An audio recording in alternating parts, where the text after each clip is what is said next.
Come on now, fellas. We've got to answer the bell. Now let's go.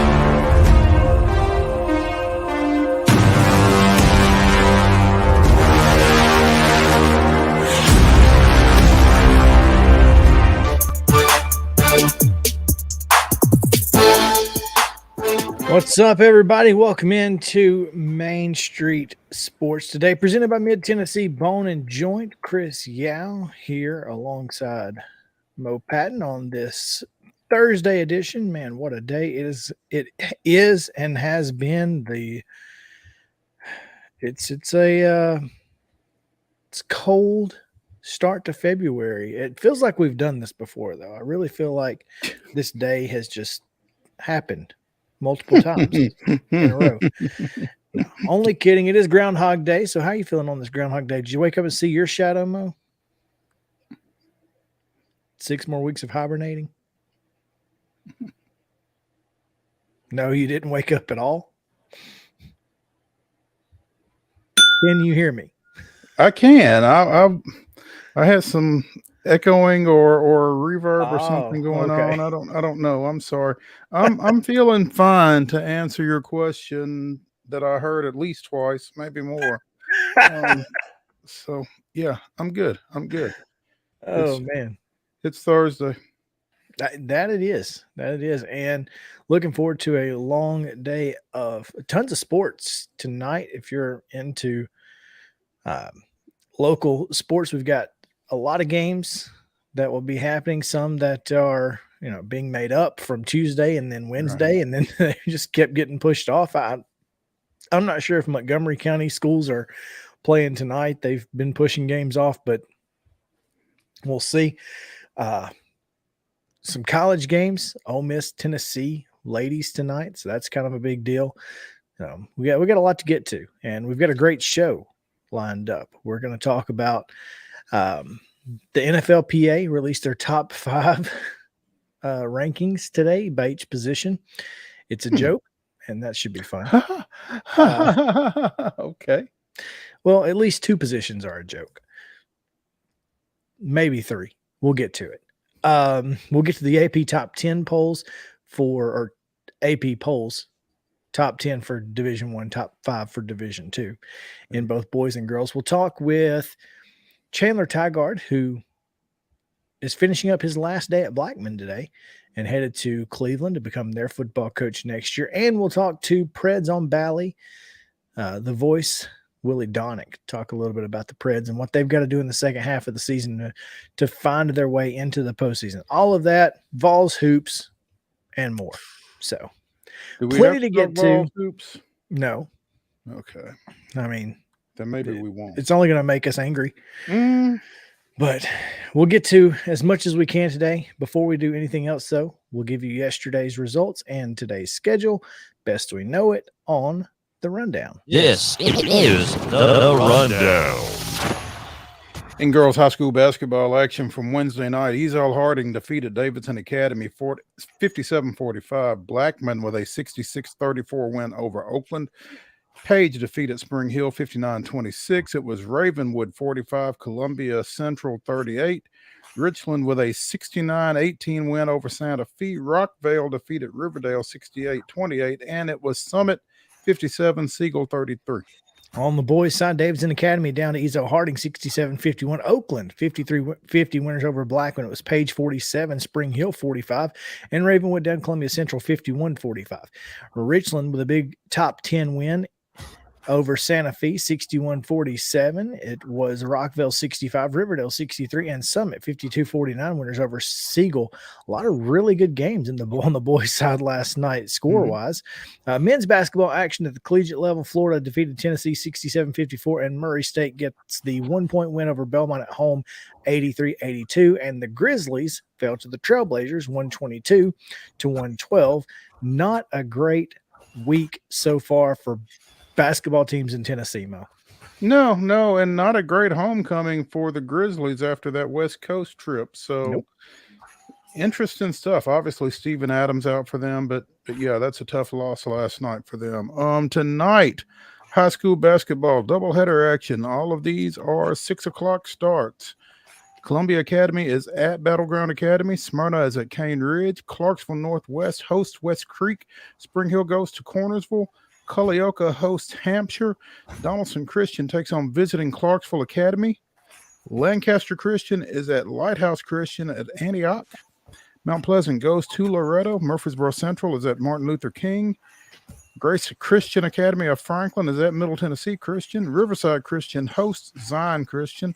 Clarksville Northeast goes to Rossview. White House Heritage is at Sycamore. STEM Academy is at Trousdale County. And in a girls-only game at 5:30, Christ Presbyterian Academy goes to Harpeth Hall. College basketball double headers tonight, 5 o'clock on ESPN Plus. You can catch the Tennessee State women at Southern Indiana, followed by the men. Women's only this afternoon at 4 o'clock on ESPN Plus. Austin P is at Bellarmine, and Lipscomb is at Eastern Kentucky. Both of those at 4 o'clock. At 5:30, Ole Miss visits the Lady Vols in Thompson Bowling Arena. You can see it on SEC Network. At 6:30, Murray State is at Belmont. That's on ESPN Plus. Number 21 ranked MTSU is at UTEP. That's an 8 p.m. tip, and I think it's on CUSA TV, but it is not anywhere else. So that's unfortunate. And the Vanderbilt women will be at Missouri at 8 o'clock. That's also on SEC Network. Men's action tonight. Liberty's at Austin P. 7 o'clock tip on ESPN Plus. Also at 7 on ESPN Plus. Queens is at Lipscomb. The MTSU men will be on television tonight nationally as they take on visiting Miners of Texas El Paso on ESPNU. That game tips at 8 o'clock. And the Grizzlies left home last night, headed to Cleveland, where they take on the Cavaliers. It's a 6:30 tip, and it's nationally televised on TNT. And that is your rundown.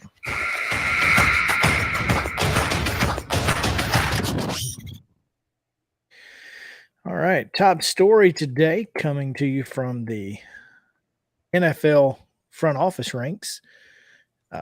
Longtime NFL executive, but also father to local folks, Zion Christian football coach Kurt Beathard, and songwriter Casey Beathard, who last I saw resided in Spring Hill.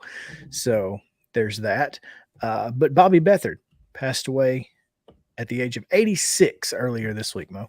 Yeah, passed away Monday. According to the Washington Post, Casey disclosed that Bobby's death Monday was from complications from Alzheimer's.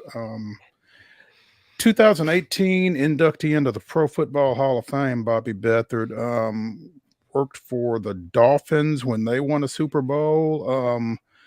Worked for the Washington football team during the 80s when they were really enjoying their heyday, and went to the Super Bowl with the Chargers as well in the mid-90s. So this guy was the key to success for a handful of NFL franchises during the time that he spent in those endeavors. So big impact on the league. Obviously, again, a 2018 Hall of Fame inductee, and as you mentioned, father of Zion Christian football coach Kurt Beathard, local songwriter Casey Beathard, and a third son, Jeff, has been a longtime NFL scout. He had been with the Panthers for a while. I think he's now with Washington as well. And obviously his grandson is CJ Beathard, who now plays for the Jacksonville Jaguars after playing his high school ball at Battleground Academy and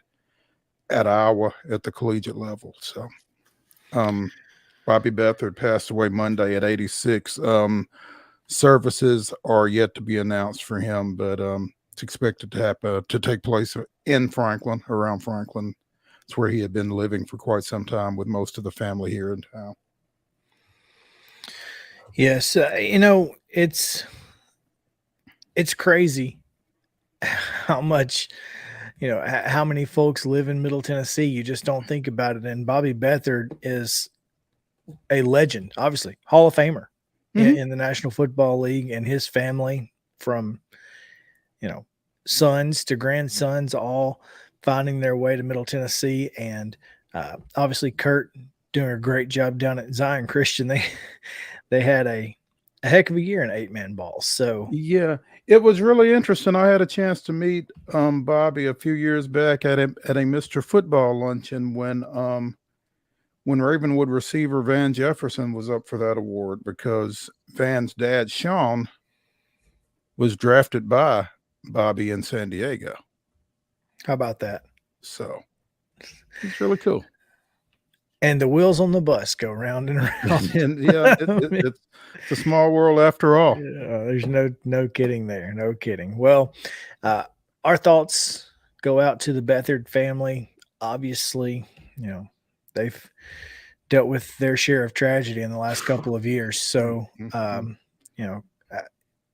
everyone knows about, the grandson who was killed in Nashville. But what some may not know is that, Casey's wife dealt with breast cancer and passed away a couple of years ago as well. So it's been a tough go for that family in recent years. So our thoughts and are with the Beathard family for sure. And we hope that that Bobby is remembered well, as he should be. So. No doubt. All right, that's going to take us to our first break of the day. A little early today because we've got a guest who's standing by already. So we want to get to him as quickly as we can on Coach's Corner. Chandler TYGARD, who is the new Cleveland football coach, outgoing Blackman coach. So we'll talk to him on the other side of the break here on Main Street Sports Today, presented by Mid-Tennessee Bone and Joint. Y'all stick with us.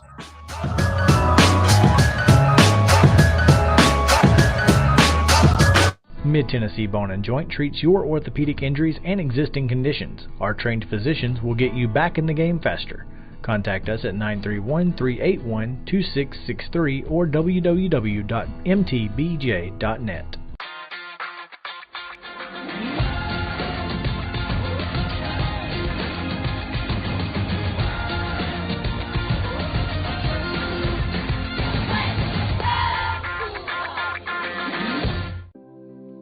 Custom Stone Handler supplies over 600 distributors and suppliers with quality stone products. Along with River Stone, we produce and distribute over 100 building, landscape, and other bulk products. Our goal is to provide quality products, service, and partnerships to ensure our customers' success. We firmly believe that the measure of any person or company is how they treat other people and customers. Give them a call at 931-490-4990 or visit CustomStonehandlers.com.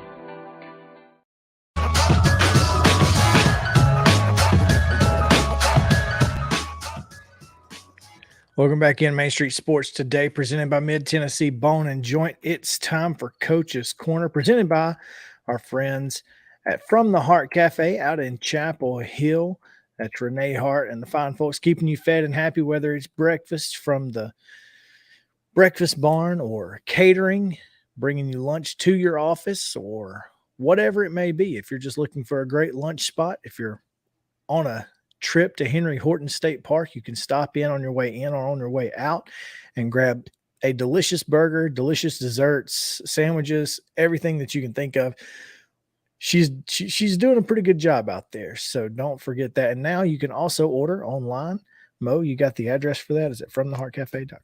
I do not have the address for that, but I imagine if you search for From the Heart Cafe, you can come up with it. Well, and the reason that I don't have it is because the last time I tried to go to their, tried to Google it, all I got was their Facebook page. So I'm sure it's available on Facebook. Yeah, so yeah. Just check out their Facebook page. That may be your best bet. Right. Yep. There. So there you go. From the Heart Cafe out in Chapel Hill, Renee Hart and the fine folks doing that. We go now to our guest, new Cleveland football coach Chandler TYGARD joins us now. And Coach, welcome in. How are you? Good. How's it going, guys? Doing well, Coach. Appreciate you taking some time with us. Is the Jumpman 23 headed southeast as well? We're meeting on that as we speak right now, so we'll see. I don't want to put the cart before the horse, but I'm a big fan of that stuff. I understand, and I bet the kids are too. Hey, congratulations on the move. After 2 seasons at Blackman, going 15-8 over those 2 seasons, a berth in the Class 6A state quarterfinals this past season. On the move to one of the storied football programs in this state, I guess, Cleveland High School. I think they won 3 straight championships in like 91, 92, 93, I believe it was, under Benny Monroe. And, you know, like I said, just one of the more storied programs across this state. And I would imagine that had to play a major role in your interest in that position, Chandler. I mean, honestly, guys, I love Blackman. This is a really special place. It's my last day today as I'm here. But you know, they just happened to call me out the blue, and then I started doing some digging into it. And I actually talked to Coach Monroe and talked to a lot of people down there before I took the job. And it just has a lot of advantages. It's a one city school system. And so football coaches kind of know what that means, you know, to where you've got, you know, just one high school and you're not having to deal with some of the things that you have to deal with in larger counties with multiple high schools, you know. Yeah, that's a big thing in Alabama, not so much here in Tennessee. You know that. Yeah. And I came up from Alabama. And so then when you start naming the one city high schools, you're talking Thompson and Hoover's 2 high schools, but, you know, a city school system, Hewitt, Trussville, Mountain Brook, Vestavia Hills, you know, Saraland just won the 6A title in Alabama and basically did a similar deal as Cleveland, just built some really nice facilities and went all in on football. And, you know, you've got some different deals where you can pay tuition and, you know, you can go to school there from outside the school zones. And it's just got a lot of advantages. And, you know, that's when you go outside the state of Tennessee, you know, you see a lot of those one city school systems. And then inside our own state, you've got, you know, Maryville and Alcoa. So Cleveland is set up like that. And then, you know, I just wanted to see that it was vertically aligned from boosters, superintendent, principal, AD, all the way down to football coach. And then it was the opportunity to be the, you know, the first head of football operations, which is including the little league, middle school, high school. And so then we can make sure everybody's running the same thing from little league all the way up. You know, and all the coaches at those respective spots are all on board for what we're doing, which is a pretty neat opportunity for me too. So a kid in the 1st grade in Cleveland knows he's going to be at Cleveland High School when he gets to high school. I mean, I'm not sure exactly how all that works, but I know this: a kid that plays in Cleveland Youth League football is going to be running the same things as Cleveland High School football, and they're going to be, you know, set up to be a Blue Raider their entire course of their career. Yeah, and that it makes sense to do that. We hear about that so many times about how you have to build on, you know, you start at the 5-6-year-old level, how you're building the foundation of how to line up. And then the next year you're learning how to block and tackle. And the next year you implement some of the formations, and then you just kind of build on that.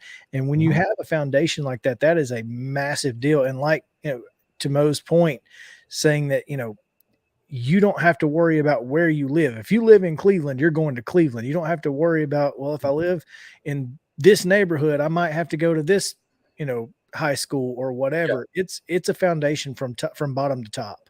Yeah, you can choose to. I mean, basically, if you can find a way to Cleveland, if that's where you want to go to school, similar to Maryville and Alcoa set up. And exactly what you're talking about. We talked about it when I was meeting with the Cleveland people, basically indoctrinating them in our style of play from, you know, kindergarten all the way up. So I don't know if I've ever seen hurry up little league football, but we're about to see it being done, and they will be used to running plays as fast as they can go from the time they're in, you know, my 7-year-old's age all the way up through high school. So by the time they hit high school, they'll be ready to go fast, I guess. That makes me want to come to Cleveland and watch a 7- and 8-year-old football game, because that sounds kind of intriguing. I mean, Josh Heupel meets youth league, I guess, right? We'll see if I don't know if it can be done, Mo, honestly, telling you the truth. But we're going to see if it can. And, honestly, though, you just kind of start introducing the basics and fundamentals of what we do for our high school program down with the Little League. And then you make sure that they've had a successful middle school program already. They had 87 kids on the middle school team last year. But that no matter who the coach is there and no matter, who's in there, everybody is aligned, whether it's Little League, middle school, high school, principal, athletic director, superintendent of the entire city school system, school board members, booster clubs. Everybody is all in on Cleveland football. And then when you start realizing the kind of financial capacity that they have there, I don't know if you guys are familiar with, what's down there and how nice the wrestling setup is and how nice the basketball. It's not a gym, it's a Raider arena. And imagine they've got a turf field and a jumbotron, but imagine if we're all in on football, what can get done there. And you've seen stuff like that happen at Gainesville, Georgia here recently. And so it was just a big opportunity, something that you couldn't really turn down, especially for, a younger head coach like me. And it's a lot of work. A lot of stuff needs to get aligned, but they're all in on football. So that's all I needed to hear. And it's interesting that you say that as we speak with former Blackman high school football coach Chandler TYGARD, now the coach at Cleveland, on Coach's Corner, presented by From the Heart Cafe out in Chapel Hill, because obviously the job had to be open for you to take it, Chandler. And, Cleveland's had some turnover here in the last little bit. Was that a concern for you? I mean, you're replacing Marty Wheeler, who I think was there 2 years, 3 years. Yeah, he was there from 19 to 22, so that's 4 seasons. Okay, Scott Cummings was there briefly ahead of him. There's been some guys in and out of there. Was that a point of discussion as you went down and went through this process? Honestly, Mo, when I took the Blackman job, it was the same thing. And, a lot of people told me not to go to Blackman because of the principal, Dr. Justice. And, you got to play Oakland, you got to do these things, and there's all these disadvantages. And so, I just came in, I make my own decisions, and I absolutely love Dr. Justice. She's since retired. So we have a new principal here, but, you just make your own decisions and you go down there and you see the people, and it's a completely different administration than those past coaches. The principal, Mr. Pritchard's only been there a year. Al Morris was the head wrestling coach at Tullahoma. He's been the AD for less than a year. And, when you're hearing from the superintendent, school board members, booster clubs, people that are some of the largest boosters for the University of Tennessee, and they're all aligned and ready to win football games, and they're going to give you the keys, and here's what you can do. And then I went in there saying, this is what needs to be done. I'm not coming without all of these. And then they just say, okay, go. So when everybody gets in order and decides they want to win football games, I mean, why not? Cleveland wrestling is nationally known. They travel all over the place. They go to Iowa, they go to Florida, they go to Texas. They've got, they've won, I think 6 or 7, or I can't even remember how many straight dual state championships. They're up there this weekend in Franklin. So if Cleveland wrestling has done it on a national scale that we're trying to do for football, why not Cleveland football? And the more you start kind of digging into it, you realize, let's see if we can do this thing. Well, you mentioned it, Chandler, about, one of the things that you don't necessarily want to have to do is play Oakland every year and play in this district or region and cross region over here, but doesn't exactly get easier. I mean, you do have Maryville in your region. And when I came to Blackman, I didn't look at you have to play Oakland as a negative. Like I came here to play Oakland, and I got to play Coach Creasy, and me and him had a lot of mutual respect for each other and got along well in this city. And so it's not like I'm going to Cleveland to get away from that. You're still going to see him in the semifinals. Mm-hmm. And so if you get through Maryville and, they're Bradley Central in the region that Cleveland's in, you still got Oakland in the semis. So I said, I'm not just trying to do Blackman East. I'm trying to find something that gives us a better opportunity to compete with Oakland. And I think that the city school system and the setup and the being able to just set it up from youth league, middle school, high school together, it gives us an advantage that we didn't necessarily have at Blackman. Sure. And I think that's a massive, massive deal. Now your schedule's already set for the next couple of years. You didn't get a hand in putting that together, but obviously that's not something you're too worried about. You're just going to go out there and play the teams in front of you and do the best you can to put your team in the playoffs. Yeah, I mean the schedule was set for me at Blackman when I took over. So the schedule set at Cleveland. We got to play Maryville on fall break. That was set by the state association. Of course you do. Of course we do. That's not a fan of that. We're going to Clinton for the week 1 game. So all that was done beforehand. But honestly, guys, we're trying to build a program, not just one year team. And similar to a lot of the things we did at Blackman. It's just this is a really wonderful place. Blackman is, and it would have taken something special to get me out of here. And I had no plans on getting out of here. Really sad to leave. A bunch of my best friends in the world are, Colonel Gaylord with the JROTC and, what we've done here with the cheer team and the band and all the great relationships. So that part's really hard today. But at the same time, from a football standpoint, you just got to go to work and see if you fix everything and you get a city and a community that is, y'all know, they're starving for success, and you can start to have some success and show that we're on the right track. And you've got a school that built a basketball arena. They could build a lot of nice things for football if we decide to. So, that's kind of the plan. It's just, let's hit the ground running and start the feeder programs and get them going and see what happens from there.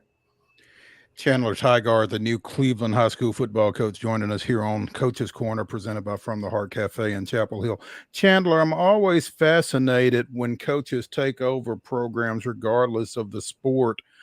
Do you look at film? Do you look at the athletes that you're inheriting, or do you just kind of go in and want your first impression of them to be live and what you see, as opposed to seeing them in somebody else's system or seeing anything prior to your arrival? I'd say you do turn it on, and you got to see, what's kind of the base level of athlete. Cleveland historically has put out some players, not to the level of Blackman. And so it's different. So you do have to change your schemes. But at the same time, just know if you go in there and you run your program the way that you want to run it, and with all these different advantages, you just know that it's gonna work out. So what we do at Blackman, we played an attractive brand of football, and we had a lot of good success putting out the college players, and signed 3 Power 5 kids, and quarterback went down to Tulane, and you can take our offense and kind of do it at a lot of places. And so we're hoping when you take it down to Cleveland in a Chattanooga area, and with all the advantages of that city school system, let's see what can happen. And then especially when they've been running it since they were in 7U. So we'll see how it goes from there. That means you got to stay long enough for those 7 U's to get there. Well, I mean, honestly, what they're doing, man, we didn't plan on leaving here. But at the same time, the deal we're getting there is pretty awesome for my family. And, we're just excited, and camp's going to be, my 7-year-old is going to be involved in all that. And then they've got youth wrestling and a lot of good stuff. And the cost of living, man, it's a lot better than Murfreesboro, brother. Without question. So it's going to be an awesome opportunity. And we're really excited that Cleveland's basically giving us the keys to this and saying go. Truthfully, guys, like I don't know. I mean, I'm not deserving of what we're getting down there. But at the same time, somebody's got to do it. So we'll go down there and see if we can get it figured out. Hey, if they're going to give it to somebody, it might as well be you, right? You're not the first one that said that to me. So, it is what it is. And let's figure it out and see if we can get this train rolling. Awesome. Chandler TYGARD, the Cleveland high school football coach, joining us here on on Coach's Corner, presented by From the Heart. And he's got some boxes to pack, I guess. So, yeah. Chandler, we'll let you get back to it, man. Yeah. Yeah, thank you, guys. Yeah, my 7-year-old, he's getting off the bus for the last time right now, coming over from Blackman Elementary to the high school. So it's a tough day, and it's sad to see everybody here. But hopefully we're going to meet again in the semifinals, and you guys will get to cover us, and we'll get to see the Blackman people again. And I can't wait to see them have great success, and I know they'll be just fine. So I'm not too worried about them. And hopefully we'll just start meeting up some more. So it'll be hard though when you see somebody else leading out the team through the big banner we got and the flames on the helmets and all that. So it is a tough day for us, but hopefully we'll meet up here in the semifinals, and we'll see all y'all here again soon. Sounds good, Chandler. We appreciate your time, man. Thanks, guys. Appreciate y'all. All right. That's Chandler TYGARD on Coach's Corner, presented by From the Heart Cafe. Mo, real quick, as I am looking through the regions here. Okay. Yeah. They've got Bearden, Bradley, Farragut, Hardin Valley, and Maryville. Yeah. I mean, it's not Oakland, but like you said, there is Maryville. Bearden has had some success. Farragut's had some success. They're back up from 5A, I think, or maybe they were in 6A this past classification period as well, but they have kind of bounced back and forth. But, there aren't any slouches in that region. So no, not at all. So that's going to be a tough row there. Tough row. No doubt. We need to hand out some hardware, which we have Let's available do it. to us. So we go now to the In to Win Life Team of the Week, presented by Custom Stone Handlers. And of course, if you need whatever kind of rock there may be, the Rock Man can help you out. And outside of the military, the greatest leader building platform is sports, and Custom Stone Handlers proudly encourages young people to get in the game. Give them a call, 931-490-4990, CustomStonehandlers.com. The team of the week, Mo? Team of the week went 2-2 last week, but one of those 2 wins was a 52-48 double overtime victory to snap a 9-game losing skid to that opponent. The Spring Hill Raiders are our In-to-Win Life Team of the Week after defeating Columbia Central in the McDonald's shootout Saturday night. That win followed a 66-28 win against Tullahoma in District 8 3A play. So Jimmy Young's Raiders are our In-to-Win Life Team of the Week.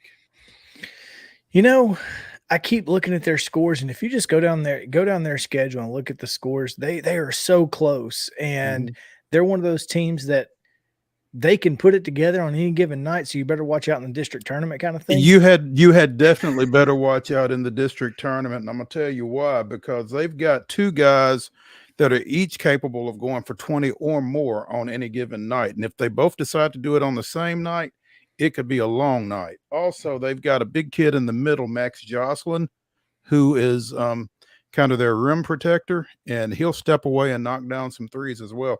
This Spring Hill team could do some damage in the postseason. I wouldn't want to see them. Exactly. Watch out. And that's the first time we've been able to say that in a long time, though, and I'm excited that Spring Hill has found some guys that can bring back a little bit of that history that they have there. Mm-hmm. And they've got a pretty good one. Yep. I mean, our Mid-Tennessee Bone and Joint player or athlete of the week this week, and obviously mtbj.org. Make sure to go check them out. Our MTBJ Southern Middle Tennessee athlete of the week is Columbia Academy junior Griffin Cooper. Averaged 23.7 points in 3 games last week, scored a career high 24 points against Franklin Grace Christian in one of those 3 wins. And so Griffin Cooper is our MTBJ athlete of the week. Congrats to him. And if you check out that ad in Main Street Murray's newspaper, you'll see several other athletes who were nominated. Coaches are submitting those nominations. So please, if you're out there, coaches, you have someone you'd like to submit for that MTBJ Athlete of the Week award. Doesn't matter what sport it is. Make sure you give Mo a shout, M. Patton at mainstreetmediatn.com. You know how to get in touch with Mo. You got his cell phone number. It ain't hard. Get at me. He's given you every possible avenue to reach him, including carrier pigeon. Help us help you. So there's that. All right, we're going to take a short break here. When we come back, the NFLPA announced their top fives at each position today. And, well, let's just say there's some Let me ask glaring- you, is there going to be some trash can juice? yes, there will be trash can juice for the first time in a long time, but glaring omissions in this. So we'll get to that and AP polls for each boys and girls in each class in both divisions. All of that on the other side of the break. Stick around. Main Street Sports Day returns after this. Jones & Lang Sporting Goods here in Columbia has been outfitting teams, officials, and anybody else from T-ball to college for 50-plus years. Be sure and check them out at 931-388-8060 or online at jonesandlang.com. Jones & Lang Sporting Goods, the look of a winner. Zion Christian Academy, zioneagles.org or 931-388-5731. You can schedule your appointment. Go tour their campus. It is beautiful over there, and you're definitely going to want to see it. Again, it's zioneagles.org. Give them a call, 931-388-5731, and schedule your tour today. A game without a crowd is just a scrimmage. A performance without an audience is just a rehearsal. Without your presence, high school sports and the performing arts aren't possible. Ensure that these essential extracurricular activities continue to enrich the lives of students in Tennessee. Purchase a ticket to your local high school's game or performance. This message presented by the TSSAA. Mid-Tennessee Bone and Joint has been the official sports medicine provider for Murray County Schools for more than 40 years. We specialize in orthopedic service, and our Ortho Quick Walk-In Clinic lets you bypass the ER. Visit us online at www.mtbj.net.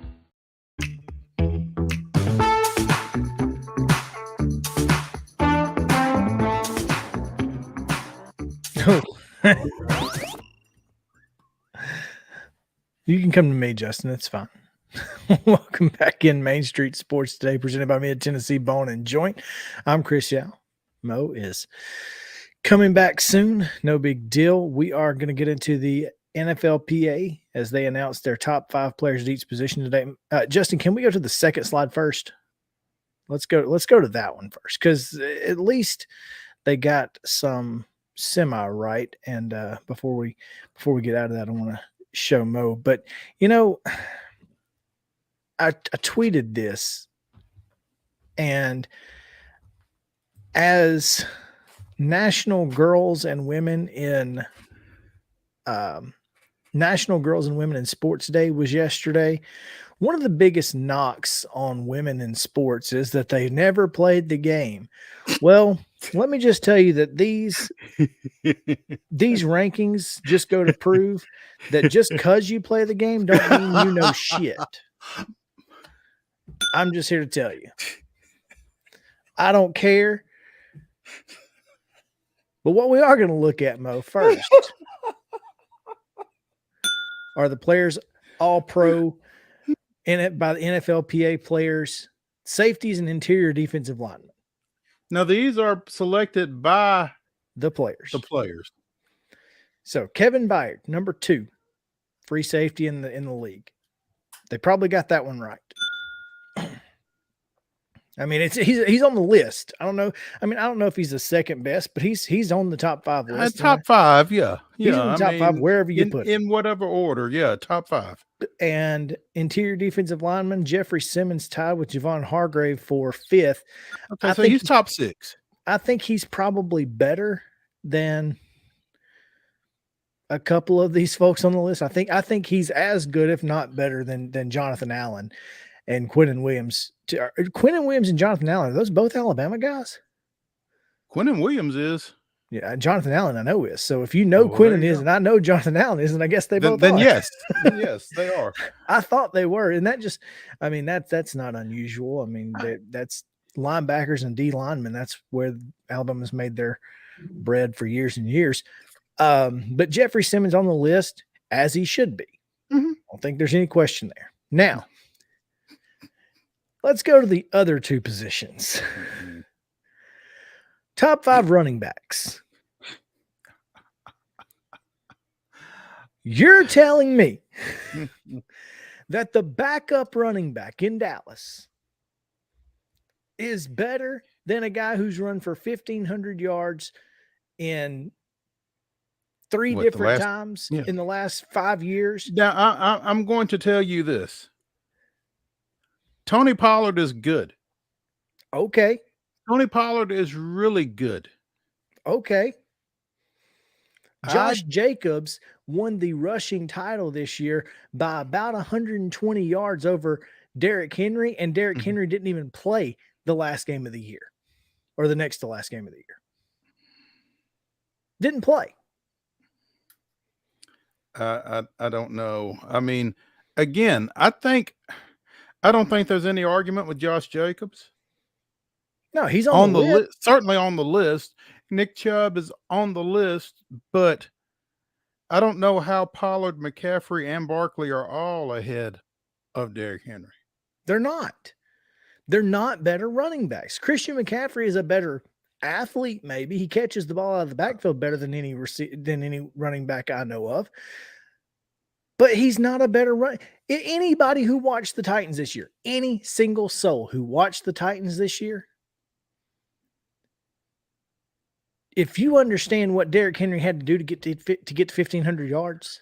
Well, I mean, if you, like you said, if you watched the Titans this year and you watched Derrick Henry and you watched the offensive line that he operated behind, the fact that he was even in the 1,000-yard range is a miracle. Yeah. He's the best running back in the league, and there's no question about it. I don't care. This is bullcrap.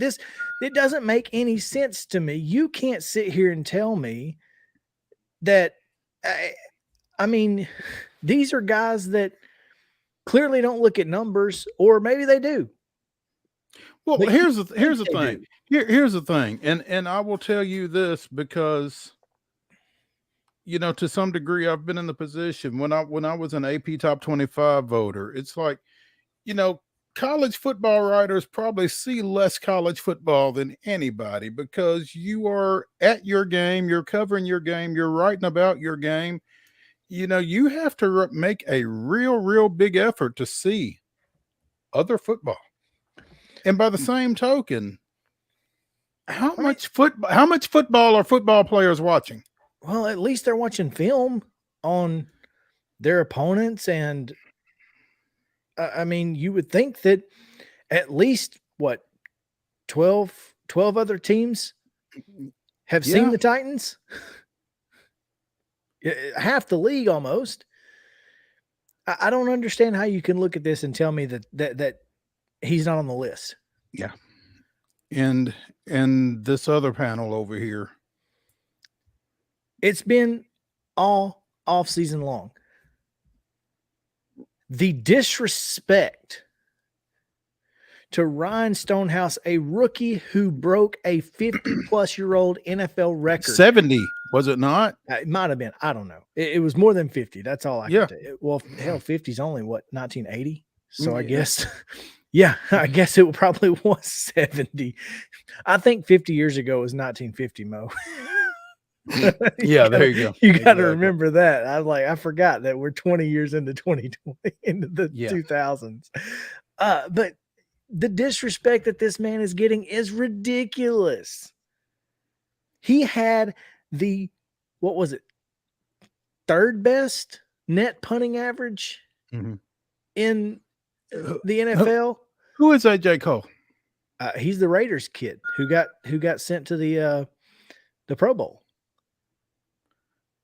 Oh, so he's in the Pro Bowl. Oh, okay. This is insane. And Stonehouse tweeted the other day, why do y'all keep giving me ammunition? This dude's going to punt.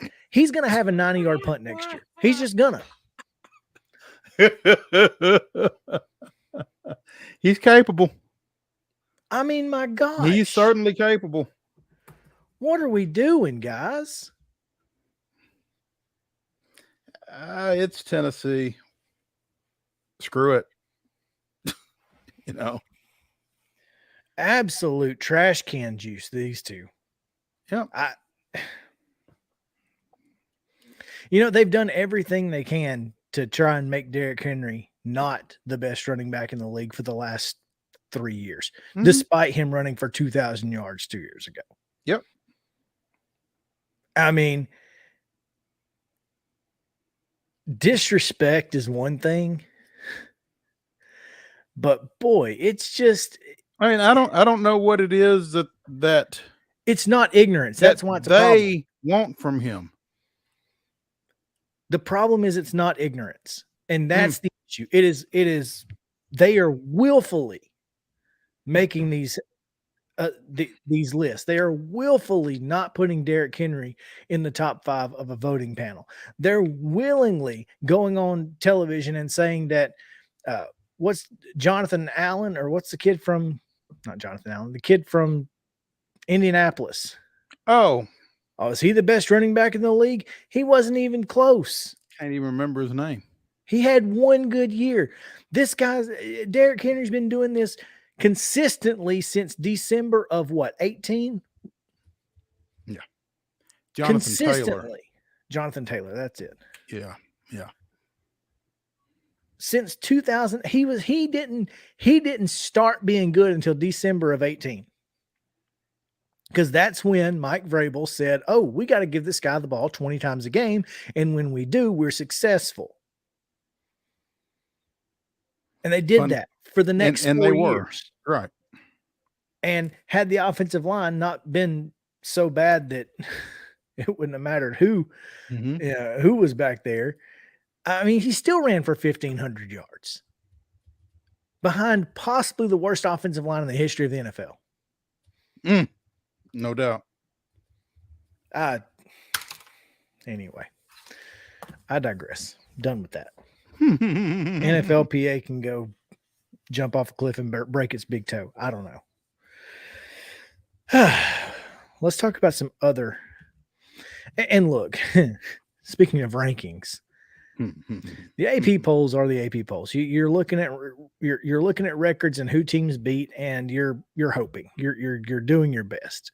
So, and I'm not giving any grief to the guys who are or women who are putting these AP polls together, because the fact is that it's hard. I've tried to do it. It's difficult. So kudos to them for even voting. But so we go to the polls now, the boys poll, and Justin can bring it up whenever he gets a chance. Not a big deal, but in Class 4A, Bartlett down to only one first place vote. Independence grabbing 8 this week after going 22 improving to 22-3. Hillsboro, who has been really, really good all year long, sits at 18-3, and they're number 2, Mo. Gallatin up to number 8.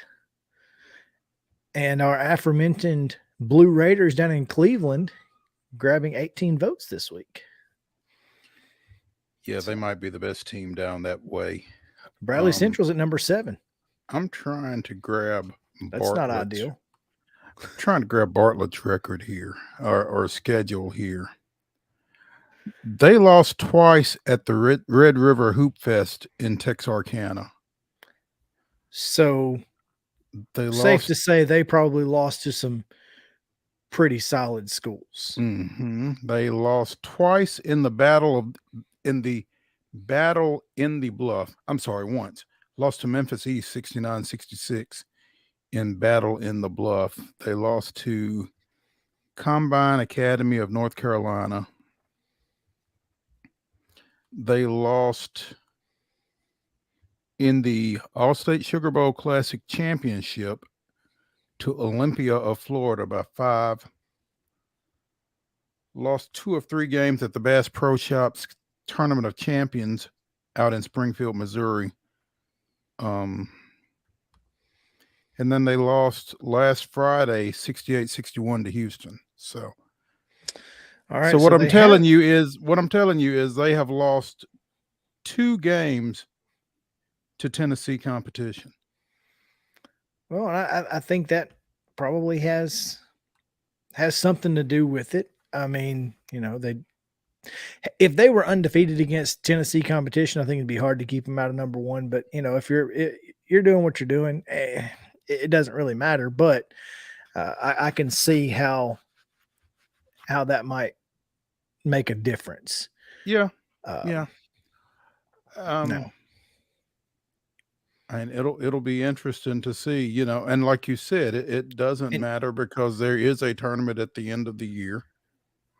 I just like that Germantown beat them and has a better record than they do, and is still sixth versus third. So you figure that out. Nah, that's okay. We move Meanwhile, on down go ahead. Hang on just a second, because Independence's 3 losses are to Webb, Bell Buckle, Good Pasture, and Franklin, who they just avenged the loss against, despite in shorthanded Franklin fashion. Yeah, but shorthanded Franklin, and then the other 2 to D2 teams. So it's kind of like, they lost one game, and it was in Florida to a team they've since beat. So I can see Independence being there. I really can. They've certainly not played the level of competition that Bartlett's played. No. Hillsborough very good as well, by the way. In case y'all haven't noticed, y'all need to go watch the Burrows if you get a chance. I promise you. You will not be upset about it. No. Moving to 3A. We've got, again, we don't have a whole lot here. It looks like Lawrence County's dropped down to 7th at this point after losing again to Page on the road. And so they continue, but that's the only school that we have really in our area. Obviously, Stone Memorial, Livingston Academy. That's about it. But Dyersburg and Dyer County, how about that? 9 and 10. That is pretty crazy. So somebody over there is making sure that they get their votes, huh? Hey, I don't blame them. I don't blame them at all. Class 2A. We roll on. East Nashville, obviously. Fairview still sitting there at number 2. They lost to Dixon County. We thought that might make a difference, Mo. It did not. They stayed. The Yellow Jackets do at number 2. Yeah, I'm a little shocked. It looks like there may have been some losses behind them, because Chucky Doak fell from 3rd to 6th. Douglas Kingston out of Memphis. Yeah, Douglas out of Memphis went from 4th to 5th. So and Kingston and Cascade both moved up. Cascade up from 6 to 4. So yeah, like I said, there must have been some other more critical losses behind the Yellow Jackets, and them losing to a 4A team and being 2A. So kudos to the voters for being that nuanced. Yeah. No doubt. Gatlinburg, Pittman, and Power Center Academy are tied for 10th or 9th, I guess. Anybody else receive votes going down a little bit? I don't know if they did. Alcoa and Tyner. Alcoa and Tyner both got votes in 2A. In 1A, it's Middleton, number 1. Been number 1 pretty much all year. Clay County, Richland is at 4th, and Santa Fe at 10th. And you saw them last night. The two of those 2 teams played. Richland getting a 14-point win at home. They play again, though, don't they? No, they're done. Okay. Richland beat Santa Fe 54-33 at Santa Fe back on January 6th. So they are done for the regular season. Right. They are done. Gordonsville, East Robertson, Eagleville, all finding their way into the top 10 as well. Eagleville moving up from 8. East Robertson holding steady at 6. McKenzie down to 5th, and Gordonsville and McKenzie kind of doing a little swapperoo there. Yeah. And Richland moved down from 3rd after losing to Wayne County. That's right. So nobody else received votes. D2 polls in Class A or Class AA, sorry. Briarcrest and Brentwood Academy swapping first place votes, but Briarcrest getting the top spot by 3 points MBA in there, Knox Webb, and Christian Brothers with CPA and Knox Catholic, as well as MUS, also receiving votes. So that D2 2A or D2 AA tournament is going to be fun to watch. In Class A, you can go on down. Good Pasture, Lausanne maybe, but right now, I mean, to me, it's Good Pasture and everybody else. That's kind of the way it feels at this point. Hey, look down there at others receiving votes. Finally, all right. Columbia Academy getting some love there as they fall behind FACS, Davidson Academy, and Kings Academy. But that's good for them. Yeah. That means there's somebody's got them in the top 5 somewhere. So looks like several folks. Folks are starting to pay a little bit of attention to the Bulldogs. So there you go. And then we move to the girls' side, Class 4A. Let's see here. I know it take a second to get there because we have 2. No changes in the top 8 from last week. No. And Bartlett moves up from 10th, and then Gallatin moves in after being unranked. Somebody moved out. Whoever was 9th last week moved out and didn't get 12 or more votes. So they must have had a rough week, whoever that was. Moved out decisively. Yeah. Other teams, Coffee County moved down because I guess they lost. No, they didn't move. I'm sorry. They're right there. The top of this, I mean, goodness gracious, look at this. 2 unbeatens, a 1 loss, a 2 loss, a 2 loss, a 2-3 losses. This is insane. 3 losses. Oh, it's Rockvale that fell out. And I don't know what they did last week, but yeah, they are the team that was there that isn't there. That's not good news. Moving to 3A. Creekwood tied with Elizabethton at 4. Lincoln County at 8. That's 20-2 on the year, coming in from being unranked. Somebody finally realized that they still play basketball down there in Fayetteville. Right. So congratulations to them. Moving to 2A. Justin's dealing with a lot of things right now, and I think he's getting it fixed. But Westview still undefeated. York Institute grabbing a number 1 vote, though. The defending state champs. Alcoa, Gatlinburg, Pittman, Cheatham County at 8, and Summertown. They lost to Loretto this week. They lost to Loretto last Friday. Yeah, so they lost 49-40 last Friday. So I'm sure that precipitated that slip from 7 to a tie for 9. So. And then Class A, Wayne County and everybody else. Richland still in there. McKenzie, and that's pretty much it. And D2A, or 2A, sorry. Innsworth and Briarcrest at the top there. Innsworth looking fairly solid. Free your gut. And then CPA as well. And in Class A, as it should be, Webb, Bell Buckle, and everybody else. They beat Nashville Christian earlier this week pretty decisively. So that should make a difference if anybody's looking at that next week. Yeah, I mean, it's going to take something really special to prevent Webb from winning the D2A state championship this year, I think. I feel like that's a pretty good limb to go out on. Yeah. Good luck to you guys if you're out there and you're trying to beat Webb Buckle. Yeah. And Middle Tennessee Christian grabbing votes as they're pretty darn good too. All right. That is your AP polls.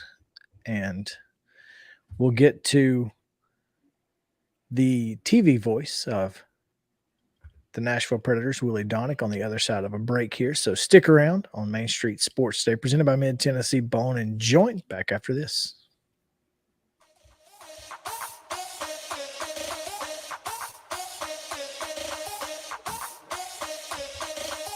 It's time to get tickets for the Nash Vegas Casino Night at Auction presented by King Jewelers. It's Wednesday, February the 8th at Bridgestone Arena. This year's theme is reverse retro, so break out the Musters jerseys and Y2K fashion. Challenge Roman Yossi to a game of blackjack, or join Ryan McDonough as he rolls the dice at the craps table. Mix and mingle with the players and Preds personalities while bidding on auction items and tasting food from local restaurants. All proceeds benefit the Preds Foundation. Visit NashvillePredators.com/gala. You've been putting back a few, and a few becomes a few too many. For a moment, you think about calling for a ride. Nah, you live nearby. What's the worst that can happen? You get pulled over, your insurance goes up, you lose your license, you total your car, you kill someone.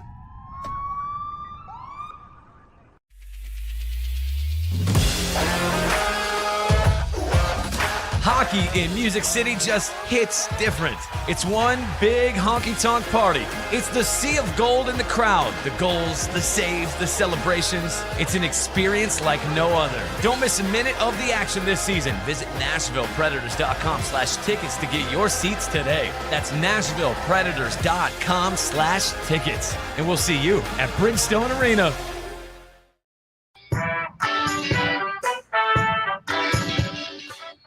Welcome back in Main Street Sports Today, presented by Mid-Tennessee Bone and Joint. We are joined by Willie DAUNIC, who is the voice of the Predators on Bally Sports, and we appreciate you taking some time with us today. Willie, will you be challenging Roman Yossi to any blackjack hands as the commercial may have suggested? Yeah, I think it's an option, but it's probably an option I'm not going to take because poker is not my thing. So it is funny when we go to Las Vegas, who you see out there in the masses trying to, jump in there, do as the Romans do. But I usually don't. I usually don't partake in that. Probably a man must know his limitations, right, Willie? That's right. You got to know your strengths and weaknesses.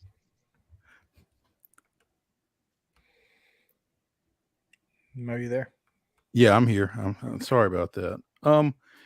Willie, the All-Star break is kind of an awkward time, I guess, but at the same time, these guys need to get off their feet and that kind of thing, and it's nice when you're able to go into it with some momentum like the Predators are right now. Yeah, they're playing very well, and that is the thing. Like, we've now sat here for about a week without a game, and their next game is still not for several more days. We haven't even started the All-Star weekend yet. So it's going to be sort of a distant memory, whether they were playing well or not. When they come out of this All-Star break, it'll be, I think, 11 days between games. And so that is going to be what they're going to try to do, and that is recapture the good vibe that they had in the final 3 games before this break hit. But I think it's going to be a challenge for every team. It's, most of the league is on a bye now, and there'll be other teams that are on a bye on the other side of the All-Star weekend. But Nashville's still got their work cut out for them if they're going to make the playoffs. But they did end up, playing some really good hockey in the final 3 games. And it's something that Chris in particular has talked about, rest versus rust. I mean, it's a long season, and it's nice when you can get some time off. But again, when you have had those good vibes from playing as well as you did coming into the break, you don't necessarily want to stop playing, do you? Yeah, that's probably true to a large extent. And this is something that the players negotiated. They wanted this break in the schedule. So it's up to them as pros, I think, to use that time wisely.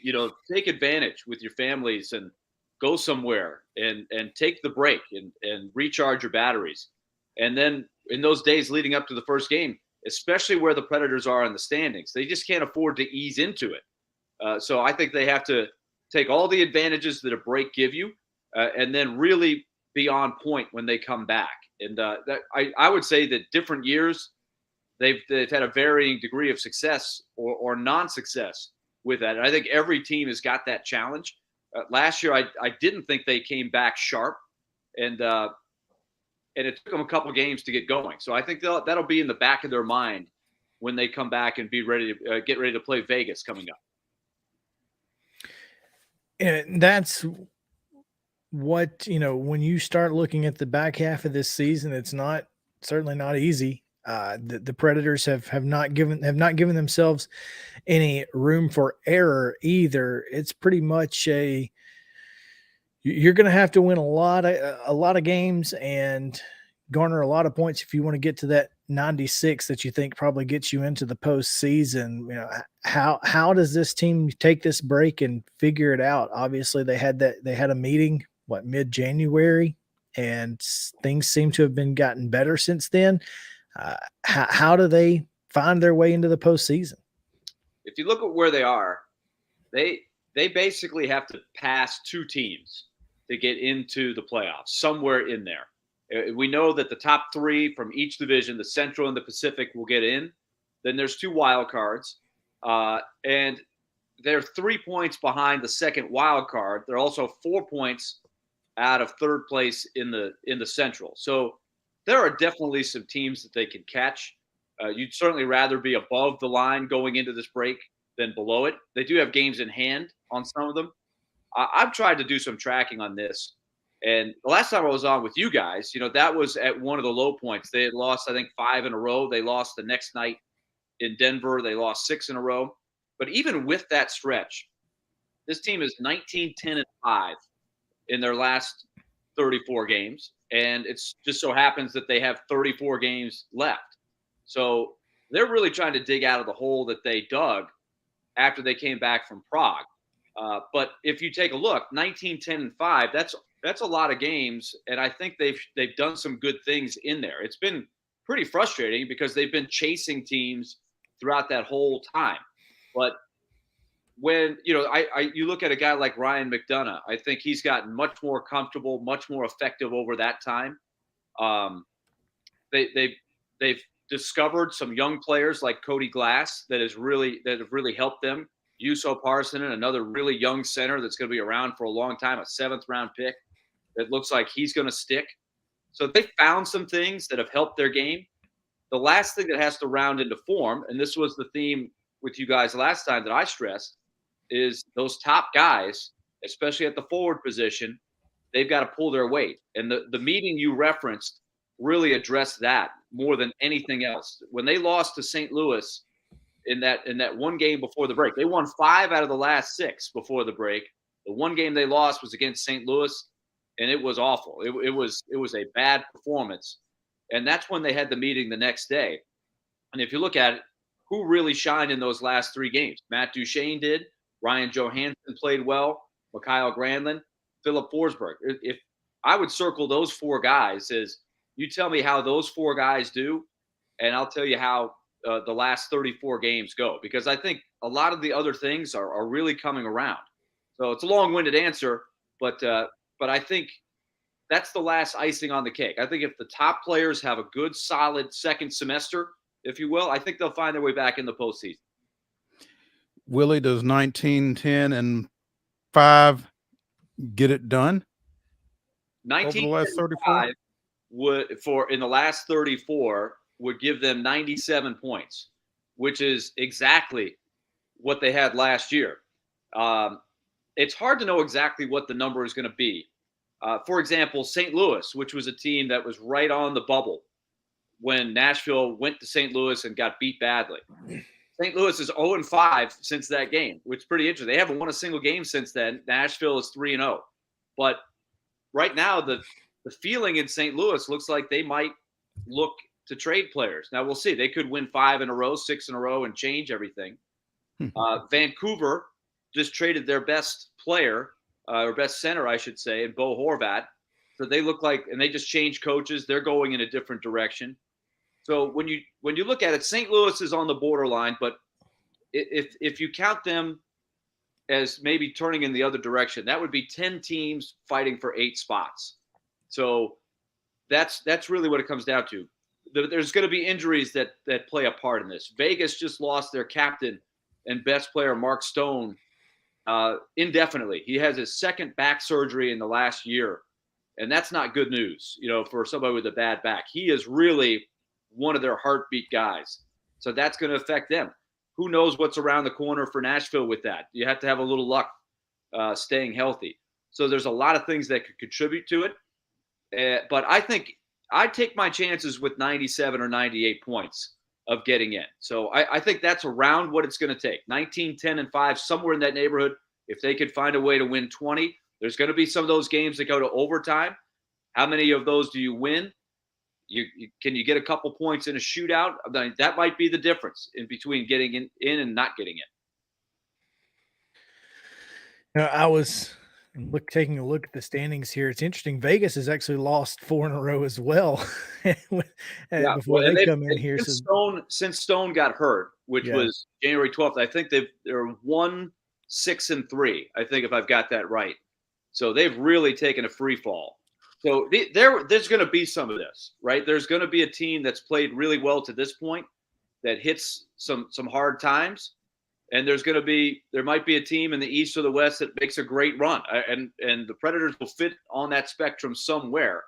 I think what they're hoping for is that they have found their formula, and they have learned what they have to do to be successful, and if they can stick to that formula, they hope that will be good enough. Because look, those are the expectations, right? Their expectations were to get to the playoffs and be able to win in the playoffs. It wasn't just to get back to the playoffs again. So they're fighting to get back to what their goal has been all along and the way they're built. They're not a rebuilding team. They're a team that's gone through the competitive transition, the competitive rebuild, as they've talked about it amongst themselves.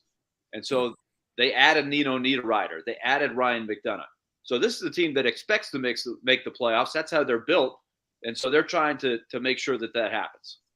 I think that was my biggest question. Is now that you've hit the All-Star break, this past off season, you really felt like you thought you improved the team, especially defensively, and yet you kind of find yourself in the same spot you were last year. And a lot of that has to do with, how poorly Matt Duchene played in the beginning of the season. And now that he's kind of come on, like you said, it feels like this team is showing you what we expected during the off season. Now it's not too little too late. Matter of fact, obviously peaking at the right time is super important. We've seen this team go from the 8th playoff spot to the Stanley Cup. So it can be done. Yeah, you have to play your best hockey at the end of the season for sure. But you have to get there, right? You have to get into that tournament. But you're right. I mean, they're behind where they were last year. They know that. And so they've got to keep playing well. They've got to hope that the worst is behind them. And they've got to be a little lucky staying healthy because, it's hard if teams could be derailed by the injuries. That's what happened to Vegas last year, and they're having some bad flashbacks of that right now, especially with Stone hurt. But getting back to, you used Matt Duchene as an example, and I think if you take every team, where did they invest the money? Where are the guys that are going to make $7-8 million, $9 million? If those guys don't play well, it makes it really hard to have a good season. Let's use Winnipeg as an example. Winnipeg's had a really good year so far this season.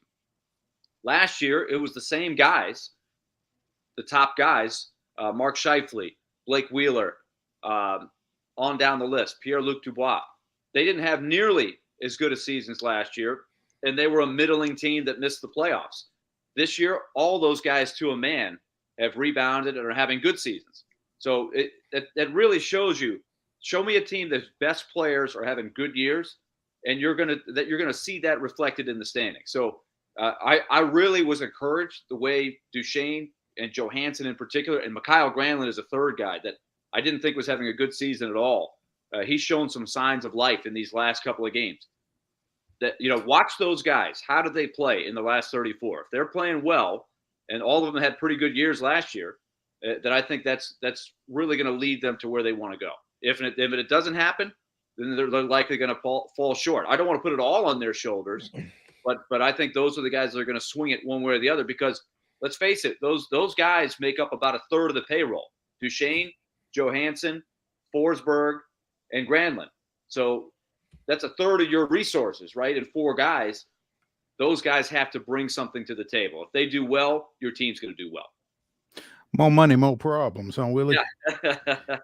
Willie DAUNIC, the voice of the Nashville Predators, the television voice of the Nashville Predators, joining us here on Main Street Sports today, presented by Mid-Tennessee Bone and Joint. Willie, the Preds play 6 of their 10 games in February in the friendly confines of Bridgestone Arena. How much of a difference do you feel like that makes? I think that's an interesting section you're pointing out, Mo, because you've got 10 games pretty much. You got about a month until the trade deadline hits. And so, look, if you don't do well in those 10 games and you sink further down, then I think if you're the general manager and you're doing your job, you probably have to take a look and say, look, if it's not going to happen, I got to do what I got to do and play for assets that might help us down the road. You have no choice but to do that. So the players will decide. And if you're doing well on the other side and you jump up in there, then maybe you add a piece or two. Now, I don't think they're going to make a big move to add much. They don't have a ton of room in the salary cap. They might make a depth piece trade here and there. The salary cap around the league is pretty tight. So I don't think right now you're going to see a ton of movement. But I do, if you take a look at some of these games, they've played well at home recently. They've won 5 in a row at home. Their record at home after a slow start has been very good. UC Saros has played fantastic, really, wherever he's played. And so I do think this next month, where you've got some games at home here, it's a good opportunity, I think, to make a nice run and improve your position at the trade deadline.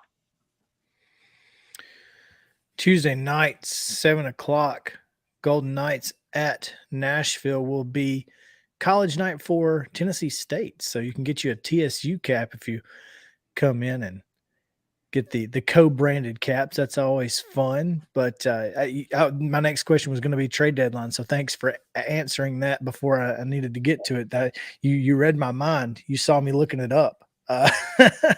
But other than that, it looks like the Predators are in a good spot to control their own destiny. So we look forward to that. Again, they play Vegas on Tuesday and then next Saturday up at Philadelphia. Willie, we appreciate you taking some time with us today. As always, it is a pleasure, and we get smarter about hockey each time. All right. Thanks a lot, guys. Always join you. Thanks, Willie. All right, we will take a short break here in just a second. Mo, I didn't want to get into it while he was on because they pay his salary, but Valley Sports is in a bit of a pickle, it appears, as they are facing bankruptcy. Oh. So, yeah, not great for the local teams, Braves, Preds. Yeah. I'm curious how that's all going to play out because, we all know Bally and Dish don't have a deal. Mm-hmm. Well, I know that personally.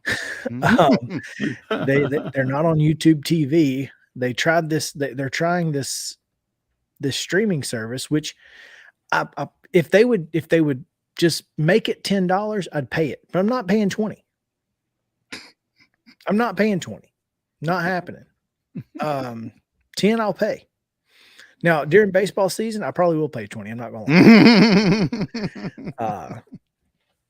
because I'm going to drop Netflix anyway after they make the password sharing go away, cuz if I don't even watch it. I only pay for it because my mom and the kids watch it. So if she can't use my password, then I guess she's just going to have to get her own, and I'm going to drop that and pick up Bally, and I'll be in good shape. There you go. Reallocate your finances.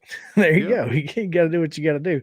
But they're facing bankruptcy, and I think that's kind of that's a big deal right now. That can't be good.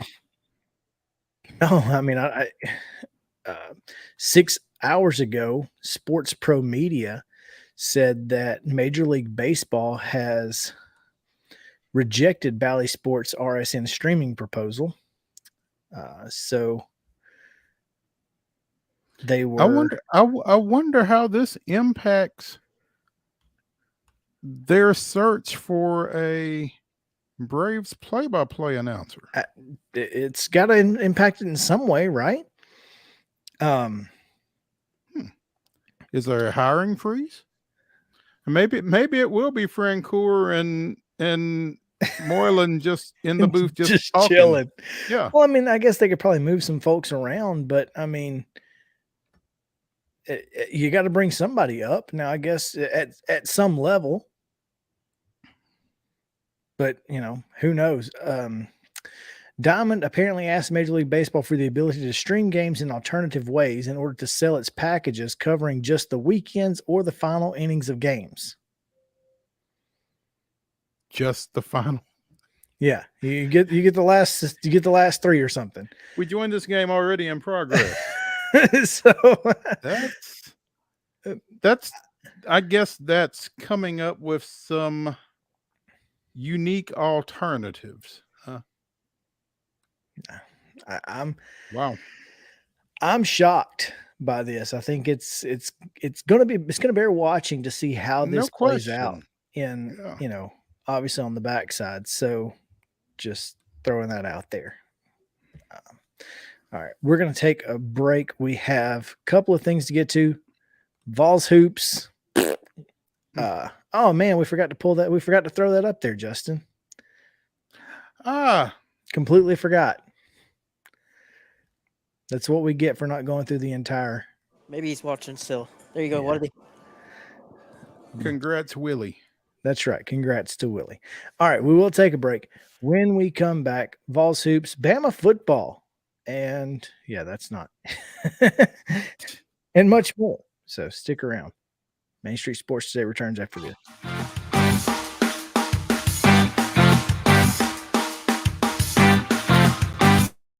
Walmart Supply Chain is hiring in Lebanon. Earn up to $22.25 an hour when you join our new fulfillment center. Enjoy competitive pay and premium perks, including 100% paid college tuition, 401k match, flexible schedules, a free Walmart Plus membership that includes discounts, and free Paramount Plus, paid time off, and so much more. Fulfilling work starts right here. Text JOIN to 240-240. That's JOIN 240-240 to apply now. This is Chris Yow with Main Street Sports Today. Every show, Mo Patton and I welcome friends from all across the sports landscape, from high school coaches and reporters to national, college, and pro sports personalities. You never know who might stop by for a chat. She's on Thinking Out Loud, presented by Regions, and Out of Pocket with Alyssa Lang. It is, in fact, Alyssa Lang. I'm a little nervous. I'm going to lower the bar for guests now. Oh, no. Apologies in advance. It sounds like SEC Commissioner Greg Sankey. You got that radio voice. I do. It's a good sound. For radio too. As do we. And then here's the other thing. You guys, you're spot on with the name. Everybody wants to be on Main Street. Everybody wants to be on Main Street. And we reach every Main Street in Middle Tennessee, Coach. Yeah, that's it. So Perfect. when you are on Main Street and you are moving, you gotta love it. Like you're moving. I was impressed. I'm glad someone.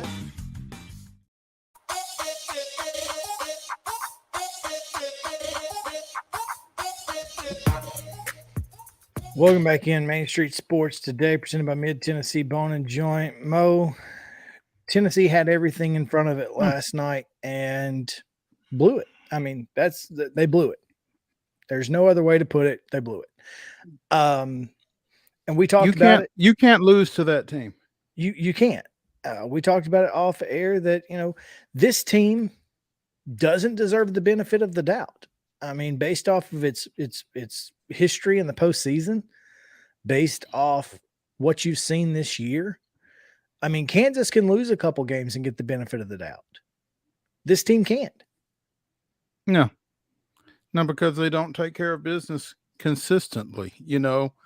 We talked coming out of that Kentucky loss about how they needed to go and drop the hammer on some folks. They played a great second half at Mississippi State. They went and handled LSU for 40 minutes. You know, they won that game against Texas the other day at TBA, but then you have a slip up at the O-Dome or whatever they're calling the facility at Gainesville now, you know, and it's like you have to start all over again, re-earning that street cred, so to speak. But, you know, I think what bothers me most about it is, you know, Joe Lunardi, supposed bracketologist, had them as a number 2 seed yesterday, and Wes Rucker and a number of other folks, including yours truly, kind of railed on him for that. And then they go out and they lay a 67-54 egg at Gainesville. So, I mean, it's tough to really put a lot of faith in this team. And, you know, BVS is real. No kidding. And he usually puts out he usually has a bracket out pretty much each day right now, and I haven't seen today's update yet, so be interested to see what that looks like when it comes down to it. I don't know that I am. Well, I mean, I don't think it's, you know, I don't think that they've fell out of a 2 spot. I mean, no, I don't think they fell out of a 2 spot, but they've certainly not played into a 1 either. No, they didn't elevate. Yeah, you're right. It's just the consistency, man. It's consistency. It's much like the Grizzlies. You know, they won 11 games in a row, and then they lost like, what, 5 or 6 in a row? Right. And, you know, you finally get the 1 win, but then you lose at home. And it's like, you know, if you had over that 17-game span, if you'd have won 2, lost 1, won 3, lost 2, you probably don't feel so weird. But right. When you win 11 in a row and then you lose 6 in a row, you're just like, what the heck's going on? What are we doing? And yet they went into that West Coast road trip, number 2 in the Western Conference, and are still number 2 in the Western Conference. For all of that. After all of that. After all that. Now they've not beaten I want to go back to their schedule because the last time they beat a team in the Western Conference was Monday, January 16th, when they destroyed the Suns at home before that trip out west. Oh, wow. Since then, they are 0-5 against Western Conference teams. That's not good. No, I'm sorry, 0-6 because they lost to Portland last night. No. So Drew Hill, who asked, he said, Grizzlies fan check-in, how you feeling? I'm like, feeling like a move to the Eastern Conference would be phenomenal. That's how I feel. There you go. So, yeah. Anyway. Can we get moved? Yeah. Finally, real quick before we get out of here, it was reported earlier today, Mo, that Tommy Rees, the offensive coordinator at Notre Dame, is in contacts with Alabama to be their next offensive coordinator, and Bama fans are taking it super well.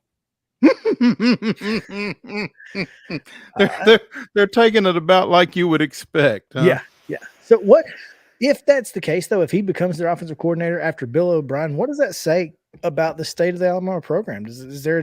What does that mean? I don't know. I mean, it means something though, because Tommy Rees is the best option that Nick Saban can come up with. I mean, you think about it: Sarkisian, Kiffin, hell, O'Brien's in the NFL. I mean, it's not like they've had bad offensive coordinators. It's wild, isn't it? Until now. Yeah. We can talk about it more tomorrow. We should talk about it more tomorrow. We will. All right.